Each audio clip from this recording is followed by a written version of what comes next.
There's sometimes I got choked up though. So if you can, I mean, as I get older, I find myself getting more choked up more with movies, which is like, what the fuck, man?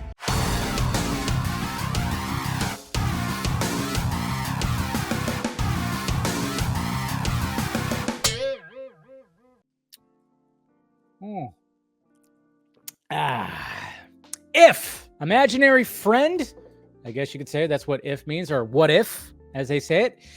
Of course, starring Ryan Reynolds and Kaylee Fleming, written and directed by John Krasinski. And it's kind of a little bit of surprise. I don't even know if I want to say what was kind of a surprise when you watch it. I'm not even going to say it.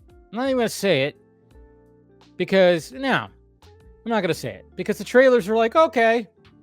Yeah, there's just something like, and I think I understand it because anyways, I'm not going to like full on say certain aspect of the story, but obviously, you got this story and we've, it was kind of funny because I was thinking about, did I have imaginary friends when I was little? I think my figurines and my, I had a Stay Puft Marshmallow Man. I had a Hulk Hogan wrestling buddy at one point. I've had things that, and I guess you could consider those your imaginary friends. And I think they kind of tap into that. But I think I always had my toys as like imaginary friends. I never really just had like, all right, I just imagined like a friend. So I was kind of thinking about that. Maybe I'm wrong. Maybe I forgot my imaginary friend, which is kind of part of the story, is people forgetting their imaginary friends. It is very much like a PIXAR movie. It is very much like a PIXAR movie that's live action, even though like the characters aren't so live action. But what I said in my first reaction review was like, yeah, it's good. I enjoyed it for the most part, but I still stand on the fact that it starts a little slow, and there's some things where I wish it would have taken some leaps. I don't know. I think you could kind of feel that there was like probably a limited budget. Probably John Krasinski really wanted to probably expand a little bit more.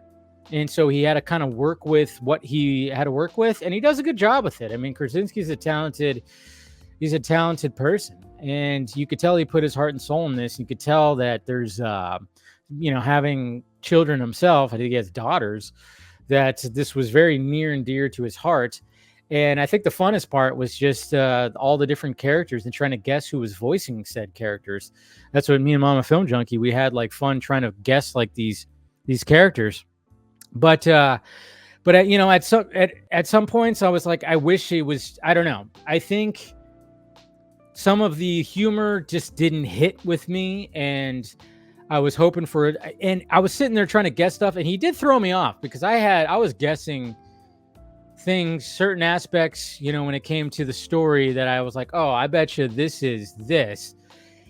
And I was wrong. And I was like, oh, okay, that makes sense. But overall, it's a great family movie. It is very much feels Pixar-y.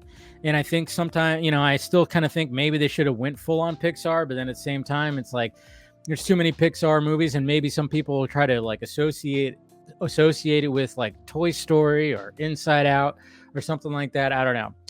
But overall, good movie. Not great. But I think it's a good family movie. It's a good family movie, and I think there's sometimes I got choked up though. So if you can, I mean, as I get older, I find myself getting more choked up more with movies, which is like, what the fuck, man? It's like, what is going on now that I'm like, as I get older, I get more choked up, and I'm like, geez, what's going on with this? But overall, good movie. Good job, John Krasinski. It's enjoyable. Check it out. Cheers.